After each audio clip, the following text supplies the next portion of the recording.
Today, the Acts of the Apostles gives us this interesting scene of one of the members of the Sanhedrin speaking to the rest of the leaders there, giving them this warning that whatever they do to the apostles could have some ramifications for them. He gives these examples of these different men who have come forth and they've had these great followings, and that they died and their followings died out. So he's saying that if these men of these apostles, if they are truly, if it's something of human origin that they're preaching, which they all believe that's true, then whenever they go away, it will die out. It's like a fad. It won't stick around forever. But he said if it's truly from God, it won't go away. We don't want to find ourselves fighting against God, is what he's saying to them. A really great insight for them, and one that he prevails on them with, because they let them go, but they flogged them before that. It's a really great reminder and something that has been very good for us to reflect on in the church, that those things that are really from God, including the church herself, they will endure. There's no way that our church could have endured 2,000 years of just all kinds of turmoil, all kinds of heresies, and without it being truly from God. We could not have produced something like this as human beings.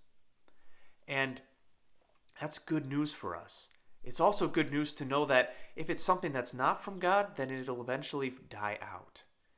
And that's kind of scary when we see a lot of things that make us nervous. When we see, that priests who aren't always loyal to the church, or we see ways that we can just fall into false ways of thinking. So we might ask ourselves, how is it that I know what is truly from God and what is not?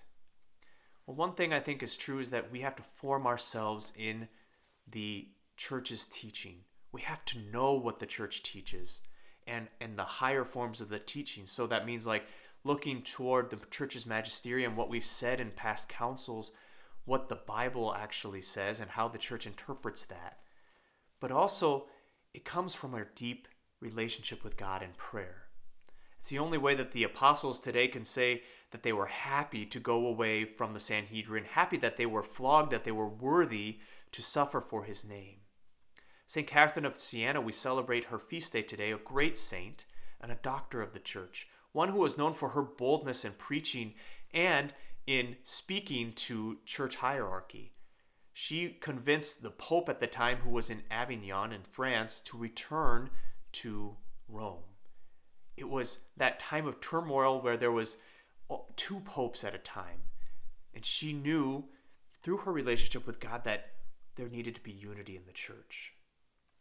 And all that she did was formed through that relationship with God, with that fire of love, as she called it, that the Lord had for the world, for her, and that she had for him. So we ask the Lord today for that fire of love in our own hearts, that we might truly be able to discern what is from God and what is of human origin. It helps us in our own thinking. What is a thought that's my own thought, or what's a thought from God? So that we might truly be able to preach in his name and speak only the truth that comes from God and never fight against him.